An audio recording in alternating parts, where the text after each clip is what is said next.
So welcome everyone to our 11th Nonprofit Leadership Roundtable. As Tommy said, we are still coming up with a name that will have a somewhat fun-sounding acronym. We've had some good suggestions, so we're all ears. But this is really wonderful. I filled up my whole notes page with all of your names, which I usually just reserve for everything. And so we're just so pleased to see how it's growing. I'm not too surprised because having, worked my entire career in the nonprofit sector, this is what I would do constantly. And if I heard about events like this, I would be there as well because it's all about connecting. It's all about partnerships. And of course, this topic came from you all. So please fill out your evaluations and let us know, what we can talk about in the future to really serve your organizations in the best way we can. That's why we're here. And that's the essence of my friend Ken here. How many of you have been to the Imagine Awards in this room?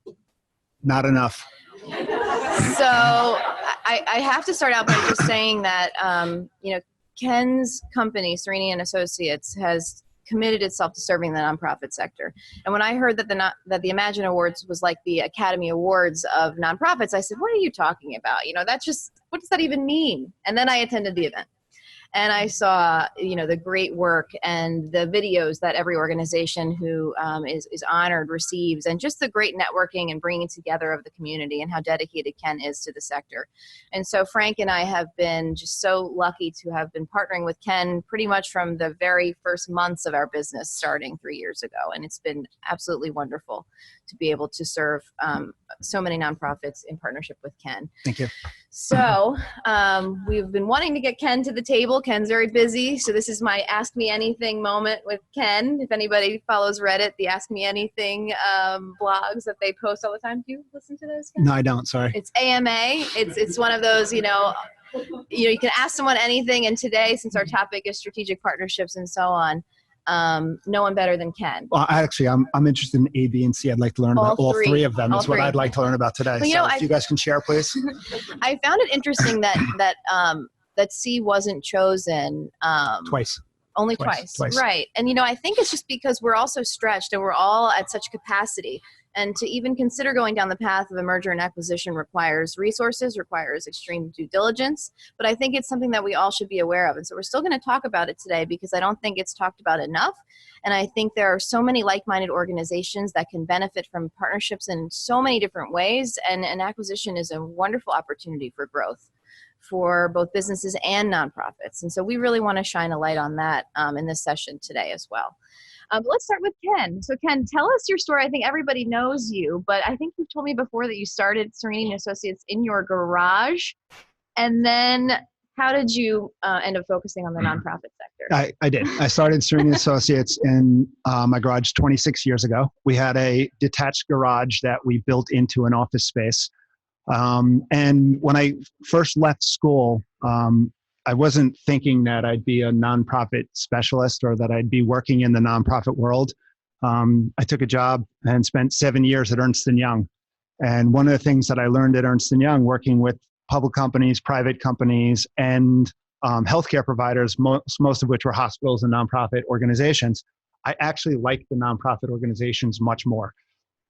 There was a genuine need for services. They actually listened and liked the advice that people gave, as opposed to the fact when you were working with the for-profit, and especially some of the publicly traded companies, where I kind of felt like I was a necessary evil, as opposed to being a resource. And the concept of maybe going out and providing advice, and I can provide advice to a for-profit company, and if I provide advice to a for-profit company, somebody makes more money, and they put more money in their pocket, and they go home a little richer. And if I could provide good advice to a nonprofit organization, an organization can make a little more money, and a lot of people eat, and a lot of people have homes, and a lot of people, it's just so much more satisfying for me to be in that situation than to be in a situation where I'm helping one individual. I could be helping a lot more individuals. So for me, I guess my mom instilled in me a long time ago that, do the right thing. And this is where I actually enjoy. So. No, Ken and I are also partners with a few other companies like Vanguard and others at the Nonprofit Resource Hub. And so we're committed in a lot of different ways of pushing out good information. So we'll continue to do that. Hopefully everybody saw our trends report that went out. Yes. Ken just published a great trends report. Everybody got the note? Yeah, he's got a great list, right? Hopefully you're all on it. But strategic partnerships. So, I thought this was a given. When I worked at AARP, it was all we did. We were always looking for new ways to work with different organizations. And then I started really partnering with a lot of smaller organizations who hadn't gone down this path. It sounds like you're all here because you see the value in this, and you just want to get better at what you're doing and come up with new ways to really leverage your organization. But it really isn't a given for every organization. So, kudos to all of you for making it a priority and for always looking to grow your organization in this way. So I wanted to ask Ken, because he's had experience serving so many nonprofits and seen so many partnerships unfold in different ways. What would you say are some best practices in identifying a strategic partner? How do you approach kind of that process? I would guess it would start with some of your organization's goals and what you're looking to achieve, but these things kind of unfold in interesting ways sometimes, I think. I think when you're talking about kind of the best practices in terms of how are you going to partner, I think it really comes down to what are you trying to achieve? So what is it that you're looking to do?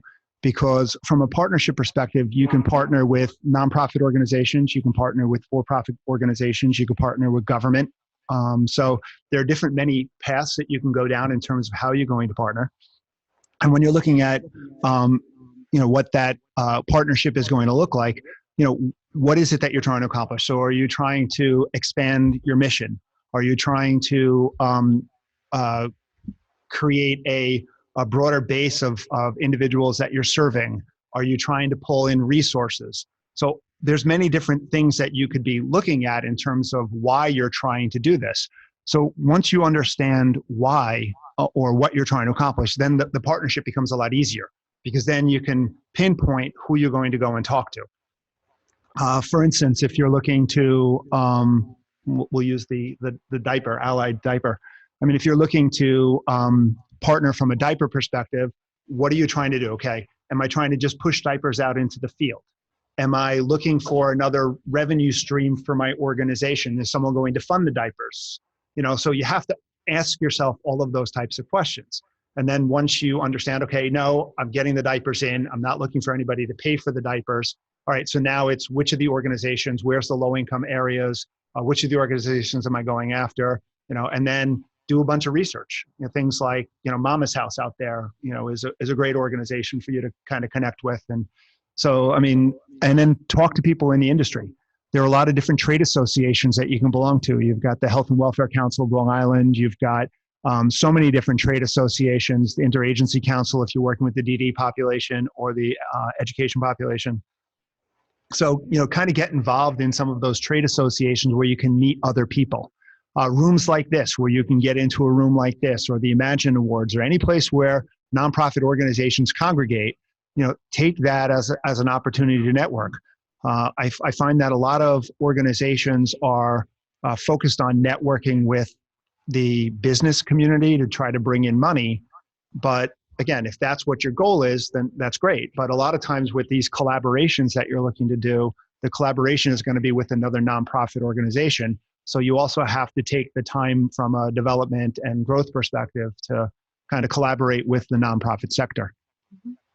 So I think a lot of us have something in our minds when we think of partnerships and what that looks like. So some are very formal, some require a legal agreement, some are the shake of a hand and we're going to exchange or some sort of barter system. So I just wanted to ask Ken to kind of go through this kind of continuum of what those partnerships look like so that we can all kind of be aware of the different ways we can approach organizations, and also approaching other potential partners with also knowing what our value is, what our organization brings to the table. And sometimes it's resources, but sometimes it's visibility. Sometimes it's, changing the perception of your organization by being aligned with another group. And so there's this really big range, and I guess the M&A piece would be all the way at the right here if we talk about actually acquiring an organization. But leading up to that, there's so many different ways that organizations can come together. I would say I kind of put things into 4 buckets. You've got your casual association, which is I think the most common. Other organizations, what they do. You have a casual affiliation. Sometimes you refer people to them. They're a colleague that you work with.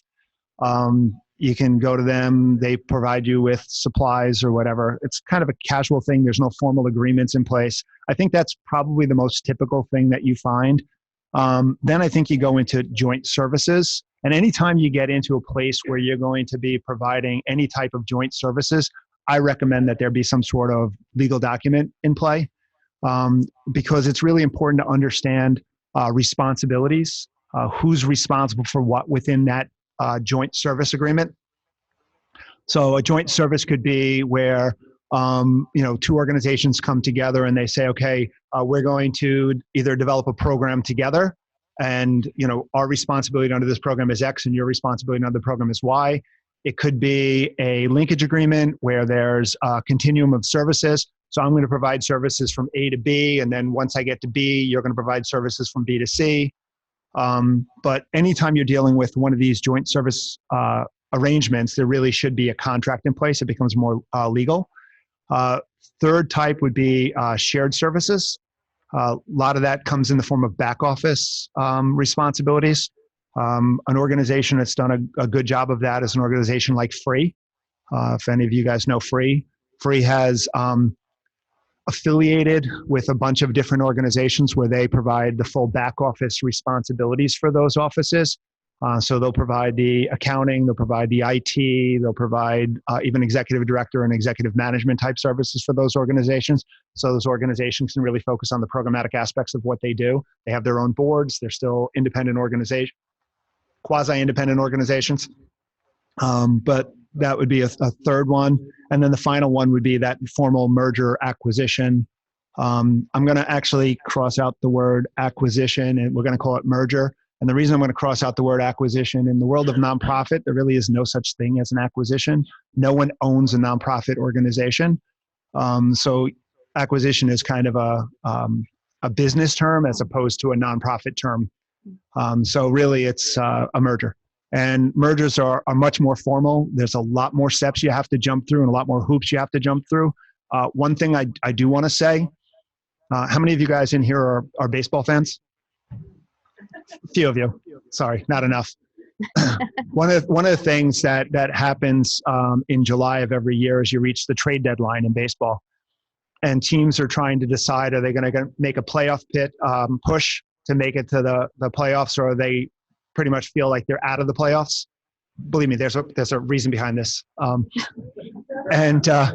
So if they're going to make a playoff push, they go out and they acquire talent. And if they're going to not make a playoff push, they sell off talent and bring in prospects for future years.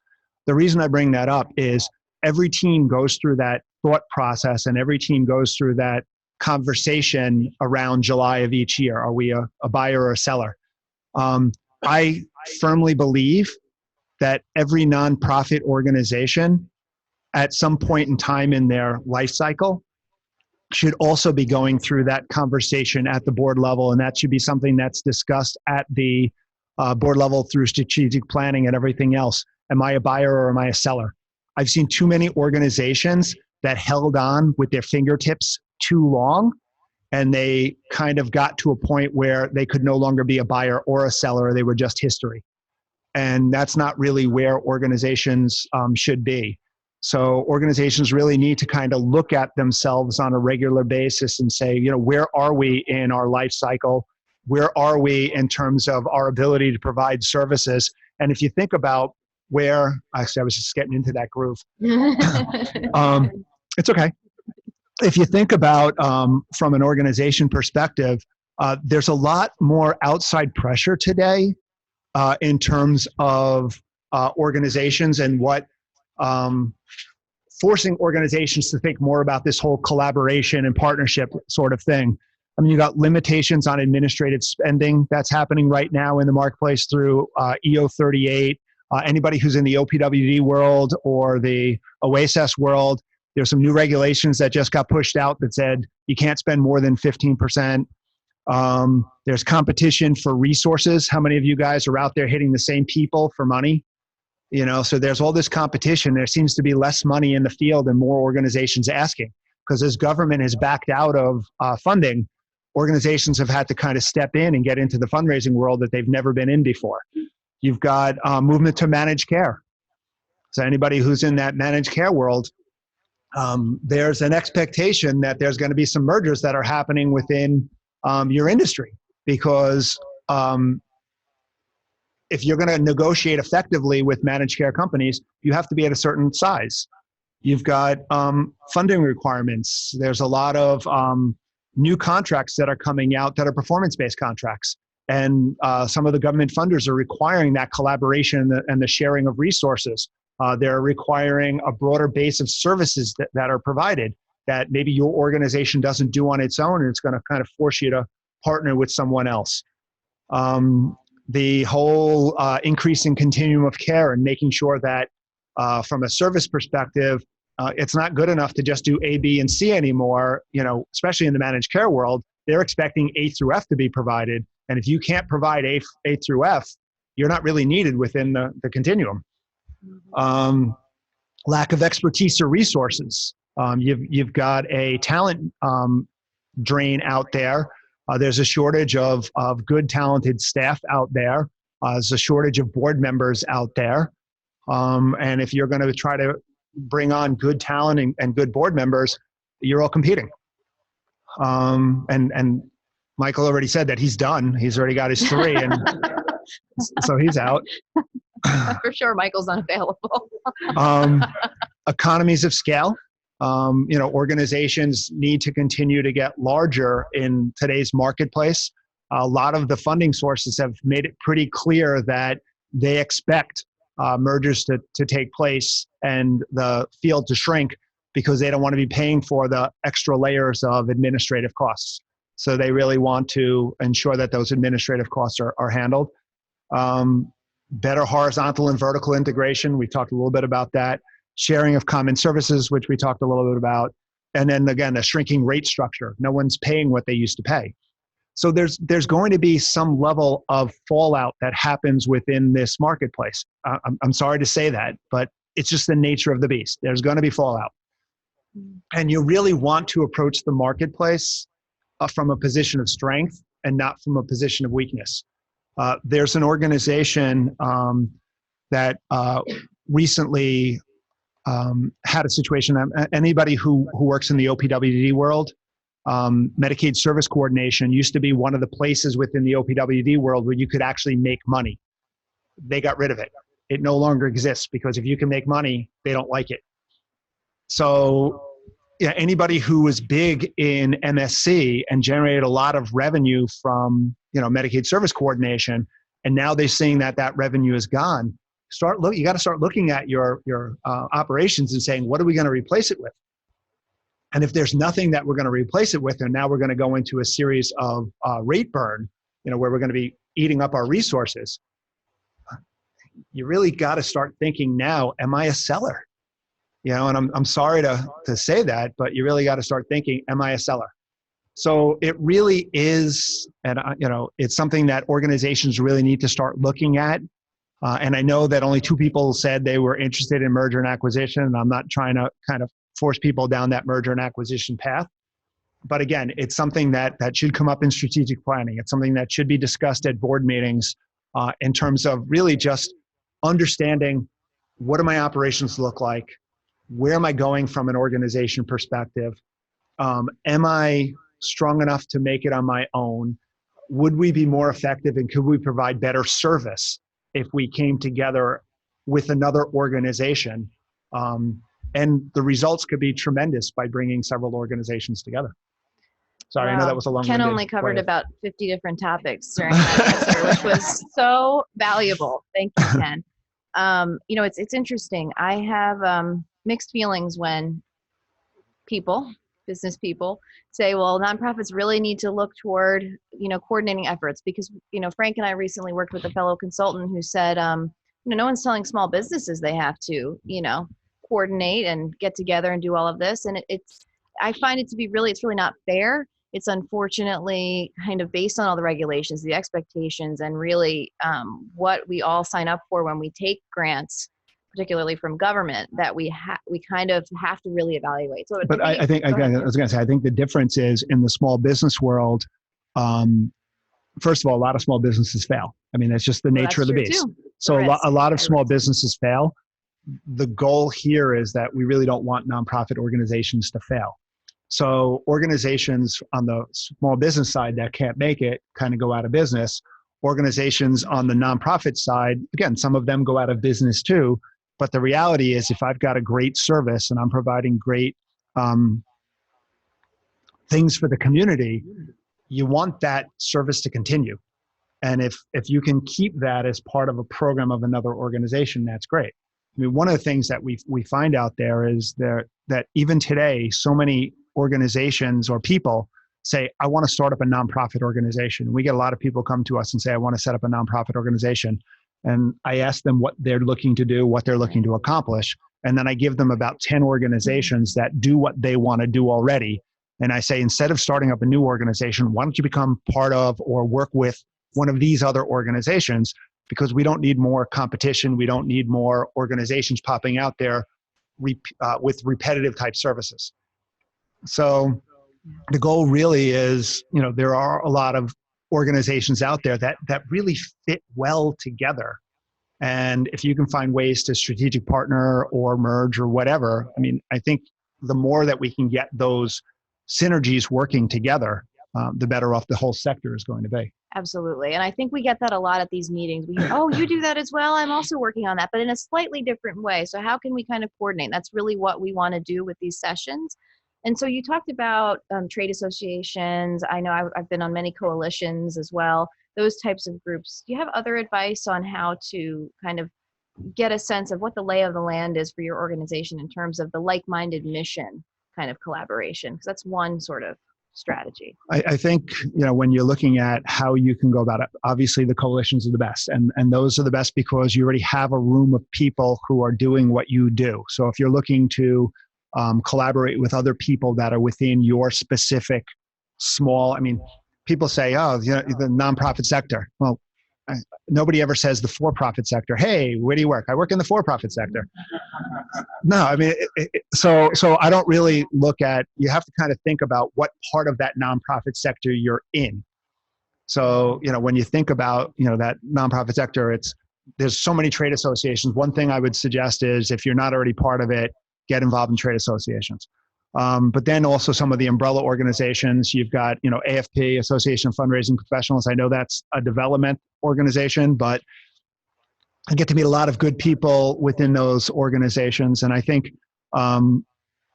in today's environment, I think development people have a good grasp on what's happening from a collaboration perspective anyway. And I think they need to have that good grasp, because everybody needs to think more strategically today than they ever have before.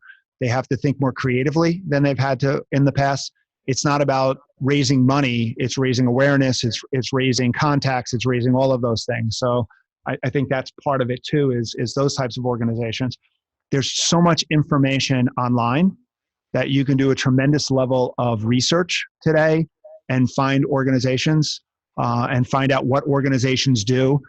A lot of times, when you think about it, you hear about these organizations like EOC or EAC or some other alphabet soup of letters there. But do you really understand the breadth of everything they do? So some of it may be, hey, I know that organization. Do you really? So part of it is also going back and looking at some of these bigger organizations and say, okay, what do they do? What are all of their different programs?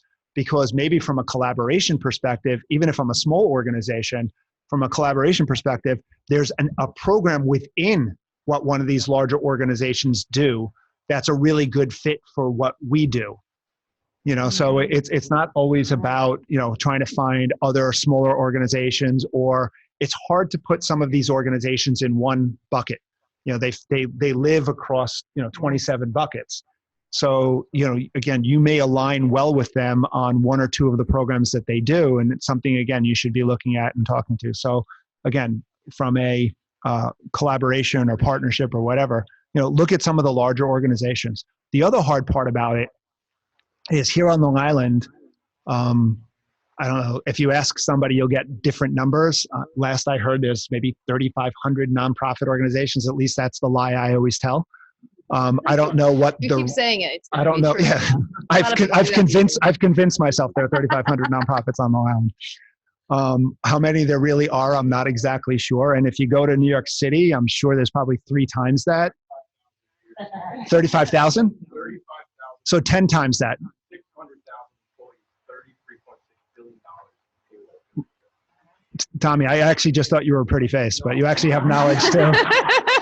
For the folks on the webinar, Tommy's talking about how great he looks, and also that there are 35,000 nonprofits in New York City. So with 35,000, so there's a lot of organizations out there. And again, how do you get in touch with them? How do you learn about them? How do you find out about all of that information? Again, I think a lot of it is, I mean, you can almost hire someone to work full time and just research, but it's really just going out there and taking a look at online, who's out there, what organizations. You can reach out to, not just nonprofit organizations, but people who work within the sector. We probably have a database of about 6,000 nonprofit organizations. Nowhere near the 35,000 that's out there in the city, but we probably have a database of about 5,000 or 6,000. So we're more than happy to share information with people, and I'm sure Christina and Tommy would be willing to do the same. So any way that we can help, we'd be happy to. So I think the more these types of conversations take place, the more these types of discussions take place, the more you're going to find that there's a lot more organizations that you can work closely with than you realize. Mm-hmm.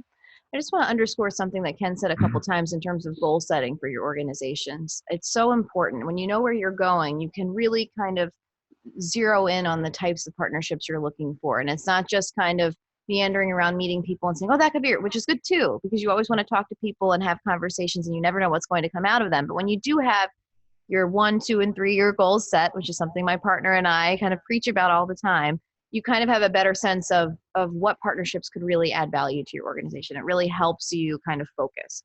So I always say, and I think we all know this from marketing just across the board, we remember stories, right? You may come here and unfortunately not remember Ken's wonderfully eloquent answer about all the different. It's the bright shirt. That's what they'll remember. And by the way, we're committed to following up with notes from each session. All of your contact information will be shared with everyone here unless you tell us not to. So you'll get an email from us with that information. And also, I've got my eye on my clock here because I really want to stop this formal Q&A at about 10:10 so that we have the last 20 minutes for questions from you all. I'm sure you're thinking of things, and if you have the question, I'm sure somebody else does as well. But since we remember stories, I wanted to ask Ken to share some examples of partnerships that he sees. And when you talk about kind of unlikely, collaborations, I don't know if you want to mention what. Well, we have A, B, and C, and I'm going to cover all A, 3. B, and C. Okay, take it away. So, and sorry, Amy, to put you on the spot here, but I'm gonna use you in a couple of the examples. So, Amy is with Book Fairies, and Book Fairies is an organization that provides, as she mentioned, books to children and adults that don't have access to books or might not have access to books.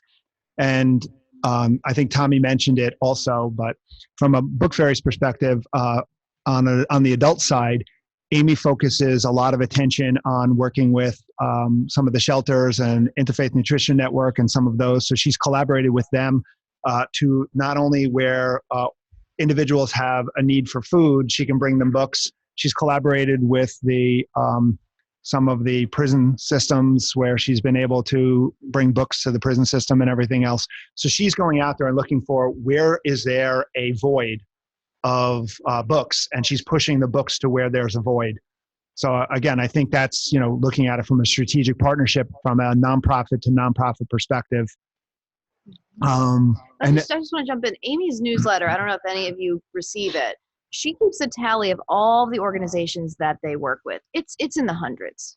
And it is so impressive for a younger organization to approach their growth in that way. And I think it's kind of uncommon, unfortunately. So we can all learn from just the way that she has her eyes wide open to all of the opportunities to really grow her organization. And I think Ken will talk more about how she sees this kind of in so many different ways beyond just all of the nonprofit partnerships she has. Yeah, and then another, and I mentioned it before, Free also does a great job in terms of bringing in organizations. They're more of I don't want to say they're the merger component, because it's really not a formal merger where they pull the organization in. I'll give you an example of a formal merger later, but they provide a lot of the back office function. I think you're going to see more and more of that happening down the road as organizations don't have as rules and regulations get more complex and organizations don't know what they don't know, and there's going to be a need for more of that back office functionality.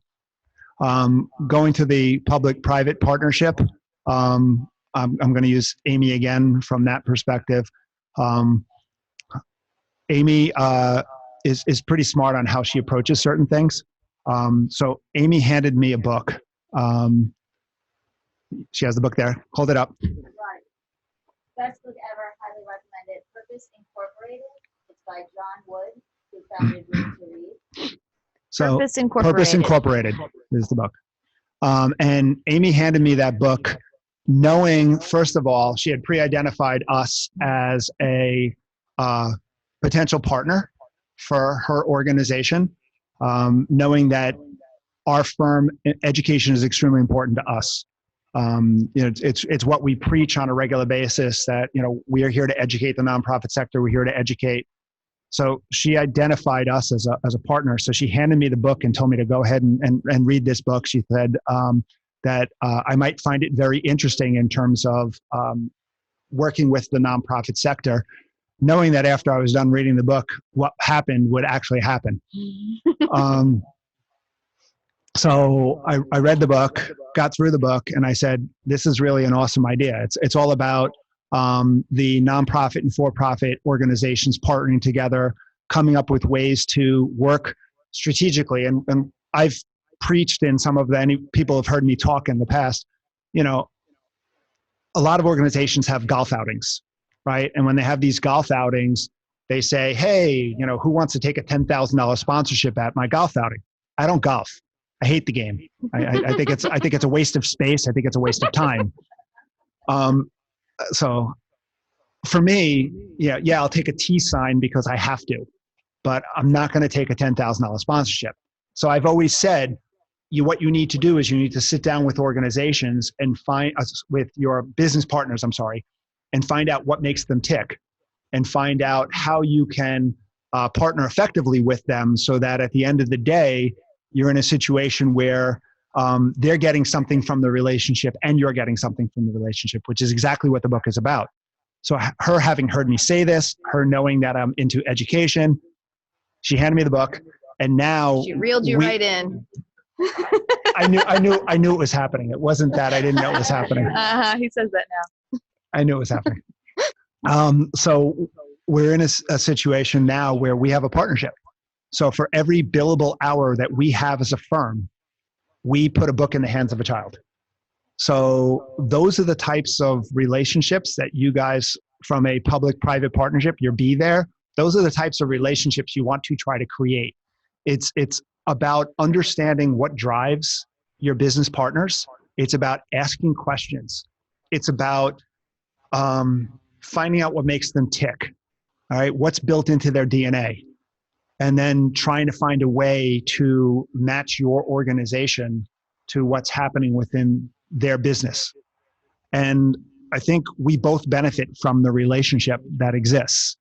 Book Fairies benefits from the fact that we promote Book Fairies in pretty much everything that we do. My signature on the bottom of every email that goes out mentions Book Fairies. Every proposal that goes out of my office mentions Book Fairies. A lot of the email blasts and everything else talk about Book Fairies. So she benefits from that. Book Fairies benefits from the money that we give Book Fairies. They added a pretty decent piece to their budget in relationship. I mean, it's not a lot of money in the real world perspective, but from an organization perspective, it is, and it's probably the biggest support that we give to any one organization over the course of a year. And it just started. It started January of last year. We just finished our 1 year anniversary of our partnership with Book Fairies.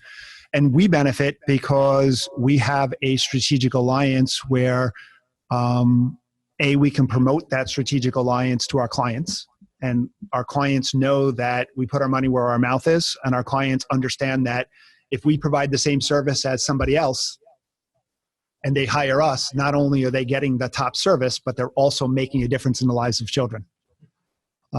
And the other piece that comes from that is Amy does an amazing job of promoting us as an organization, providing us with information that we can push out to the marketplace in terms of letters and pictures and stuff from the kids and everything else. And I know I'm harping on this a little bit more, but I think it's important in terms of this public-private.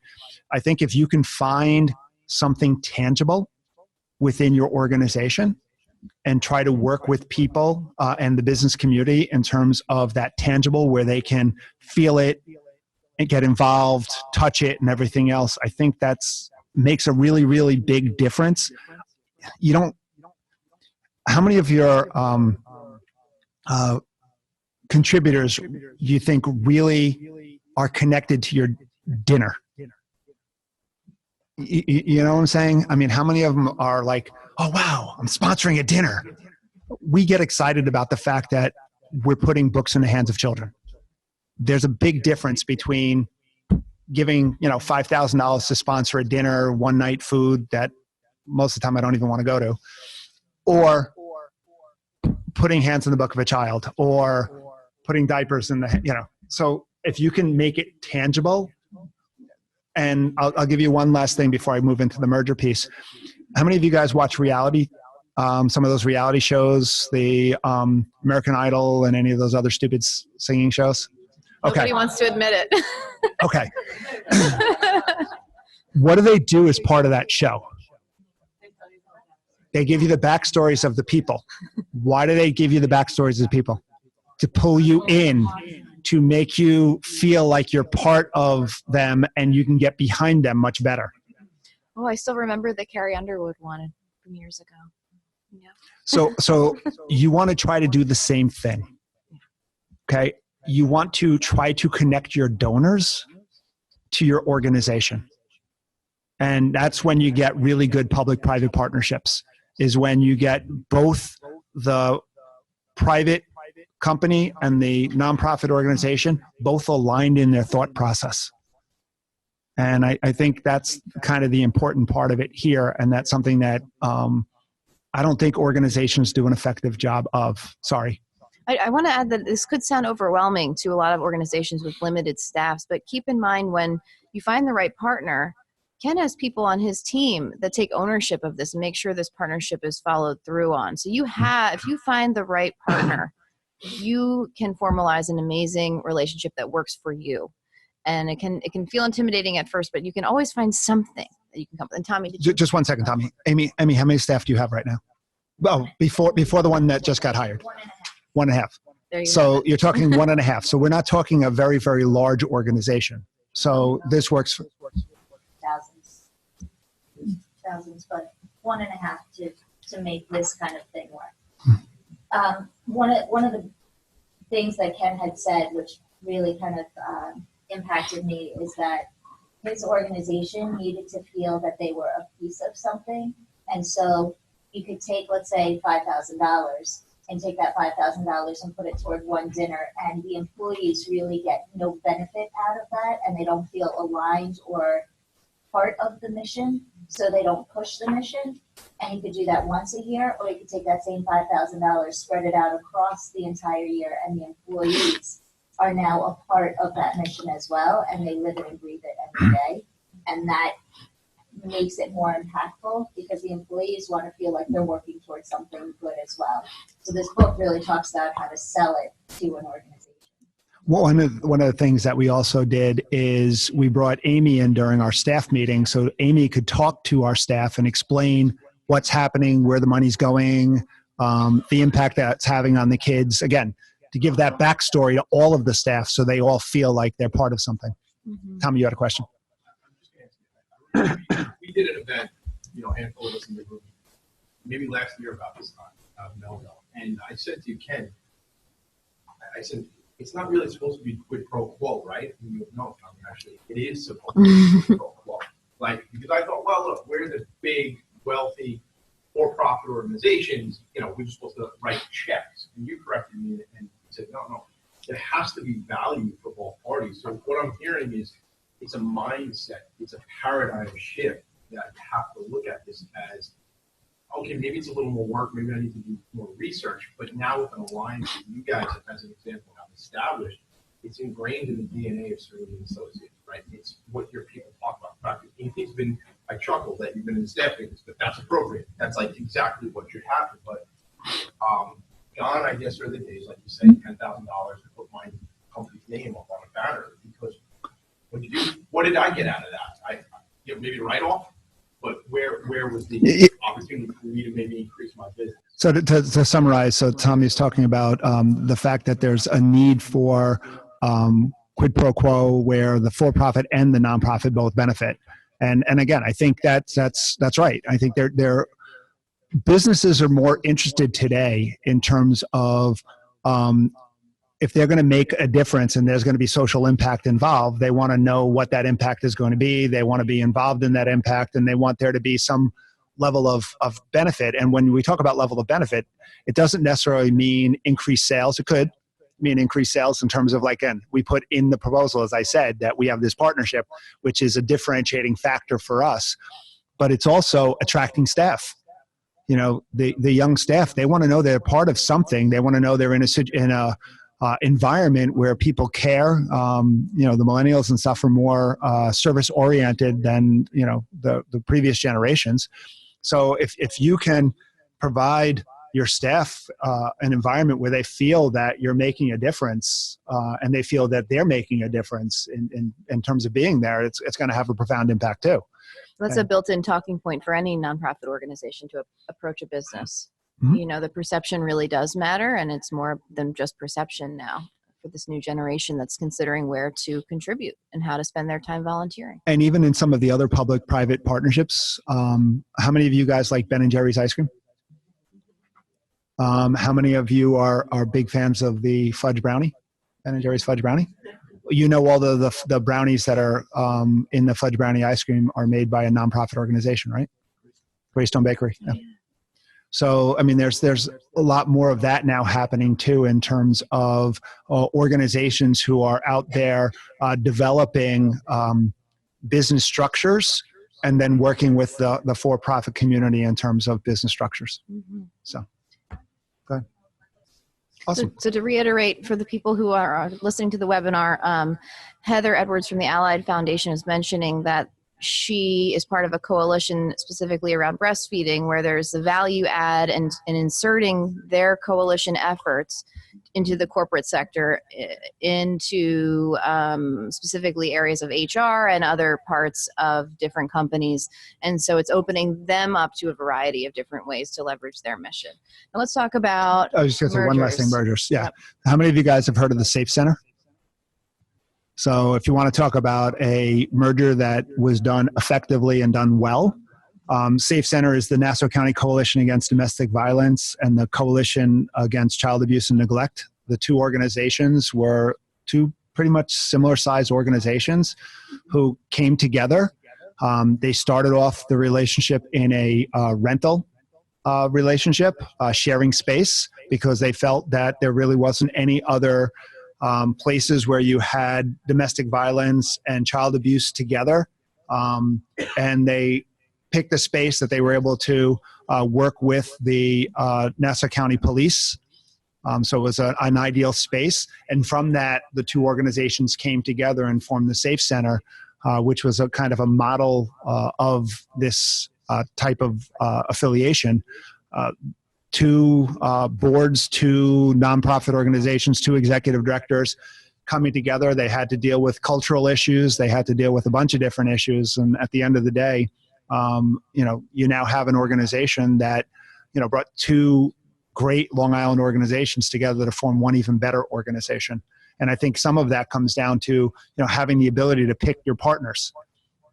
And again, I think that's where, that whole concept of that strategic thinking and the board going back and saying, okay, if we do decide we want to merge, what do we want our partner to look like? Who do we want our partner to be? And again, having to do that from a position of strength. The reason that there are newsletters on the table, the NFP Advisor, there's an article that we did on the Safe Center in that newsletter. It's an older version of our newsletter, but there's an article that talks about that merger between those two organizations to create the Safe Center, and an interview with the executive director that made it happen. So we just brought it so we can kind of provide a little insight, deeper insight, without me having to spend 20 minutes talking about it. Just so before we move into questions, just one more quick thing. I'm just wondering if this due diligence process can be quite time consuming when you're looking for a merger. Do you have a couple quick tips that you could throw out to the group that if you are considering growth in this way for your organization, what tips would you have in approaching that sort of process of identification of an organization that you could merge with? I think you need to look at a couple things. You need to look at culture. I think that's probably one of the most important things, is understanding the culture of the organization that you're going to merge with. I think the biggest thing that breaks up mergers is culture. You have two organizations that don't have the same thought process, don't have the same culture, and that falls apart. So culture is clearly one of the big things. I think it's important to understand the role that your staff are going to play and what the benefits and everything look like.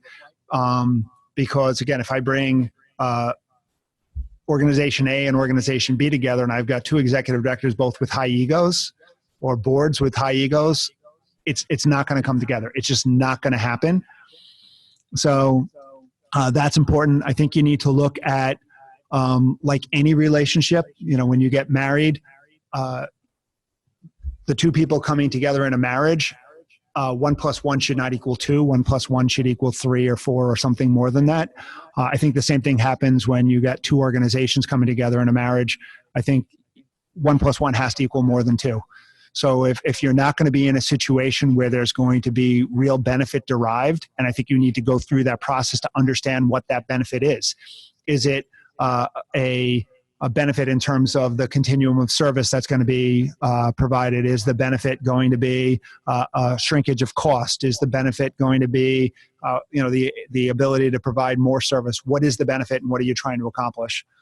I think you have to look at, and maybe when you talk about merger or acquisition, maybe we can use the word acquisition, even though it's not really it's a misnomer, but maybe there's a larger organization that's looking to take on a smaller organization.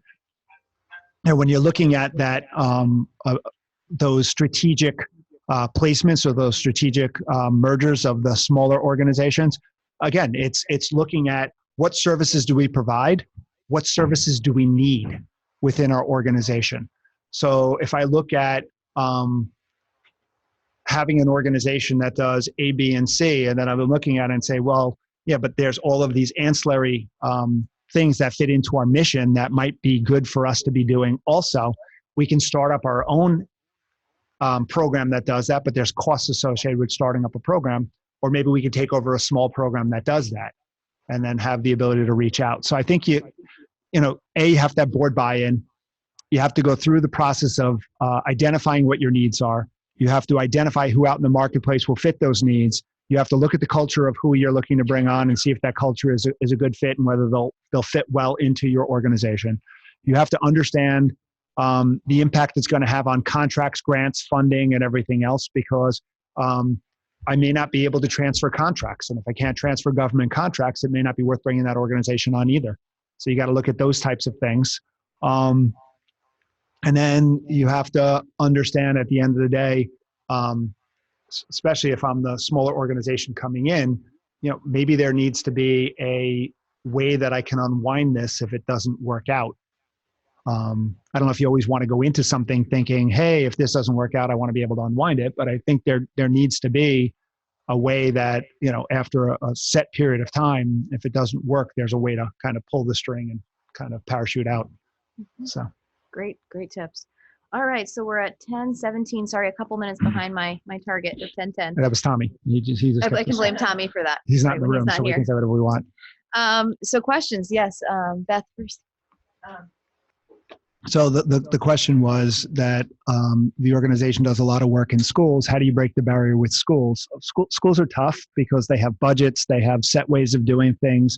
But again, Amy is, sorry to keep picking on Amy, but Amy's done a good job of breaking into schools in terms of, I think it comes down to differentiating yourself, being able to articulate the program that you're bringing in, showing the value of what that program is, showing that I don't remember if there's a cost associated with your program to the school. So we're a BOCES registered program, so BOCES pays, school pays, BOCES pays us, and the school gets a percentage Back. So again, it's showing the school that there's a value associated with it. Some of it might have to be going through the PTA or something like that, where you've got those enhancement components that get taken place. Remember, school's very tough because you're working with the 2% budget cap, and they're talking about now even decreasing that 2% budget cap and making it smaller.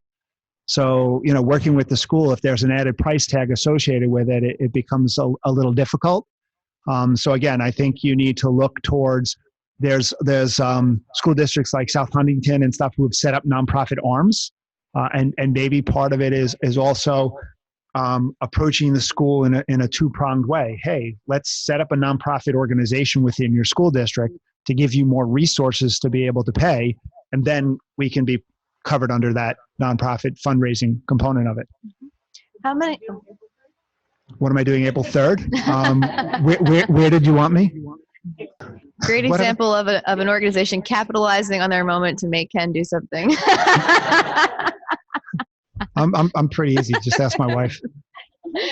So we'll do Jen in the back and then over to Michael. Jen? So the question had to do with the public-private partnership that exists between my firm and Book Fairies, and how did we gain buy-in throughout the whole organization. The good part for Amy is she had to sell me. So the starting point was me. And once I got on board, and that's, when you're dealing with an organization, you look, the key is to look to get the president of the organization or the owner of the organization or whoever on board, because that's the first place you have to start with, or someone who has the ear of that person who can kind of help sell it. Once I got on board, it was my job to sell it to my partners, and then my job to sell it to the staff. And I looked at it and I said, well, what do I need to do to sell it to my partners? I basically told my partners we were doing it, and if they weren't buying into it, I would lay it out of my pocket, and it was coming out of my pocket anyway. I'm the one who brings in all the business. So shouldn't say that. So they bought in. And then from a staff perspective, the best way to get the staff on board is we push it out through our internal newsletters. We talked about it a lot. We brought it up at staff meetings. We invited Amy in to the staff meeting so that she could bring reality to it. Amy's created a lot of good opportunities and a lot of visuals. So I think that's important too. We have letters from the kids who have benefited, and we have them posted up on the wall for the staff to see. So the more that you can make it real, the more you can entwine it into the organization, the more you can make it sticky, the better off you are, because once it gets really sticky and entwined, it's really hard to unentwine it. I mean, it's the same thing with, how many of you guys have donors who put something on a monthly credit card? Okay, once they put it on that monthly credit card, they don't take it off the monthly credit card. It's like that gym membership that nobody uses. But it's the same concept, right? So it's sticky because it's there and nobody thinks about it. They're not looking at that credit card and say, oh, I got to cancel that. It's there. You got to get that stickiness.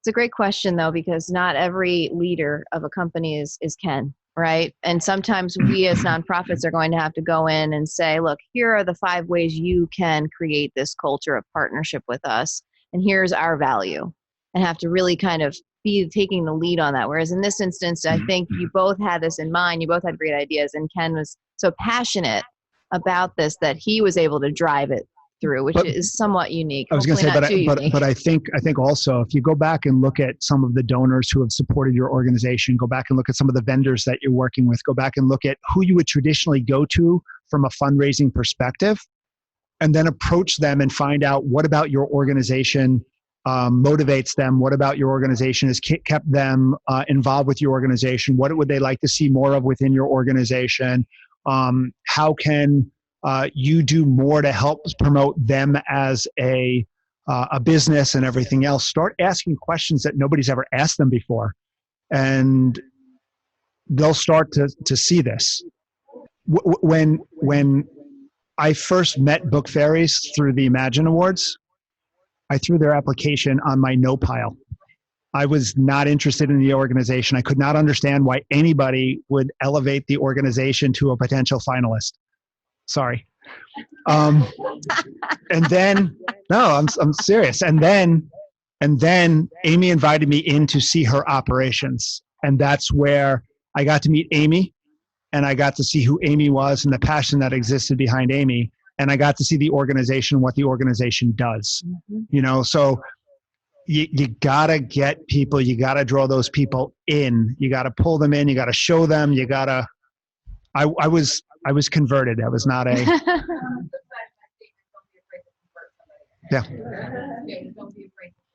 Well, and for those of us who think we cannot possibly make the time for one more meeting, look what came out of this meeting. Look what came out of Amy making the time, even though she was a one-woman show at the time, with relying on all volunteers. She brought Ken in. I want to go to Michael, and then you said there's 2 other questions over here. Okay, so I said Michael first. You getting into the M&A side of the conversation, since there's not like a transfer of stock, is it just one 501c3 closes basically, or like how does that merge or actually get into the work? Is it just a whole new governances that come through for it, or? It's actually complex in the fact that it starts at the board. So what you're doing is, if it's one big organization taking on a small organization, it's a lot easier. If it's 2 organizations like the Safe Center that came together, it's a little more complex, because now you've got to develop a board, you've got to develop a document that kind of brings things together. You've got to look at culture and merge the cultures together. You got to look at benefits and merge the benefits together. You got to look at programs, decide which programs are being kept and which programs are not being kept. You got to look at governing documents and understand all the different governing documents and how those governing documents come together. You got to look at your overall mission of the organization and potentially write a new mission. So, and then one company closed, right? In their case, both entities ended up ceasing to exist, and they rolled up into the one organization. Yeah. So what they did is they set up an agreement where at the board level, the main nonprofit organization appoints the board members of the secondary nonprofit. So in essence, the main nonprofit organization is the sole member of the second or smaller nonprofit organization. So the second nonprofit organization exists. The second organization has its board of directors and operates. Typically, you have a united management team and back office function, everything else. So it's really program and board is what remains kind of quasi-independent. So we've got a couple questions over here. Yep. And as we open it up for these last couple questions, please, if you haven't started to fill out your evaluation, if your time is short, please do so. And if you don't have one, Frank has them. And if you haven't signed in, Tommy has the sign in. But I really want to make time for these last couple questions. If you have a couple extra minutes, I know we're at 10:29. Was it Matt first, Tommy? Oh, Paul. Yep. A great example about how an organization here, Camp Good Morning, has open houses, a great kind of one-stop shop. You can really maximize the time with a lot of people coming in to do what Ken and Amy did one-on-one with her warehouse. So thanks for sharing that. And again, I like the whole aspect of kind of drawing them in and welcoming. The whole thing of somebody telling a story and people can see the real world aspect. And as I said before, you want to try to make it tangible. What aspect of the organization? I mean, think about a lot of these foreign relief organizations where, feed a family in Africa for, $18 a month. You can feed a family for the month. The more that you can make it tangible, the more you can connect the dollars that are being given to the benefit that's being derived. I think it's kind of, and you break it down into smaller pieces. I think it's easier to sell than it is to say, just give me $5,000.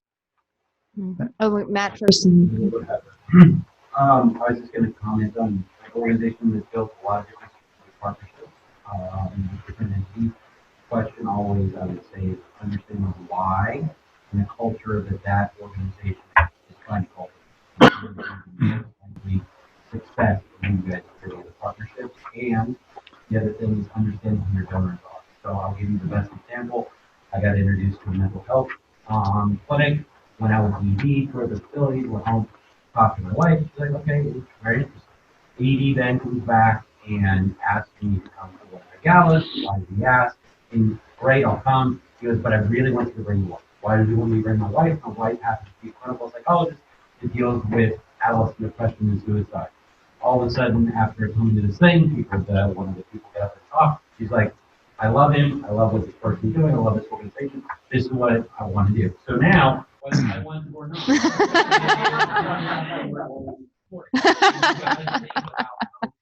when you're trying to create connections, it's not always necessarily the donor. It could be who the donor knows or who they're married. And by the way, Matt's wife's not on a lot of boards. And Matt probably didn't mention that his day job is where, Matt? Morgan Stanley. There's a for-profit person in the room. Everybody attack. Get him. Just kidding. We've got, 30 seconds left? We have. Yep. Really quick, as an extension of the idea that you're talking about. So we don't have an actual physical warehouse. Diapers come in and go out really fast. So what I did with one of our corporate partners, we made a relationship with a young person that I mentored. She then worked for a for-profit company. She brought me in order to make it tangible for them. When they made a diaper donation, we physically went to one of our agency partners right in a square area. It was actually the Gerald Ryan Outreach Center in Wyandotte, and they actually got to see hands-on what their donations, where they are going, and they got a full report. So it's sort of like an extension of what we do, because we typically, as an organization, we help people, but not directly. So we then hand it off to the agency partners, and we're doing it again in another month with another organization who's doing a big collection. We're going to typically bring them to another one of our partners, SPO Family Services, so they can physically see and learn more about the agency and the people that they're after.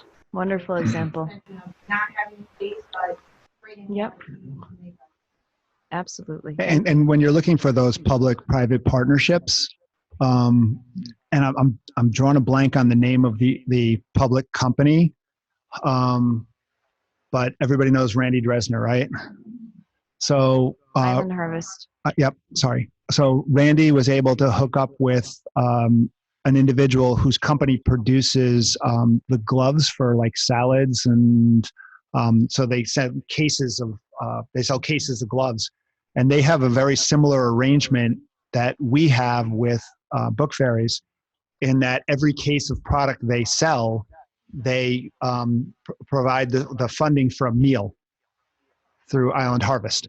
So again, look at some of the people who are out in the industry that are doing things that are aligned with what you do as an organization, and see if you can, tap into other businesses. That doesn't have to be an accounting firm or law firm. It could be someone who's actually directly providing services, because if they're in that industry or in that field, they're going to be more aligned to your business anyway. All right, so I just wanted to say thank you to everyone for making the time. We know how valuable your time is and how hard you all work. And again, can we give Options for Community Living a round of applause? Thank you so much, Denise. And if your organization has a similar type beautiful room like this for us, please email us. We are a traveling circus, and I'll leave it to, I don't remember. Yes, thank you, Christina and Ken and his team. So now our roundtables will live on. Live on. Right. All right. So what's our topic next month?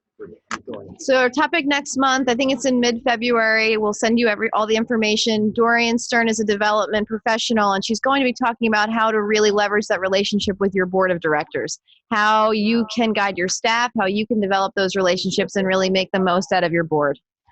Thanks, everybody.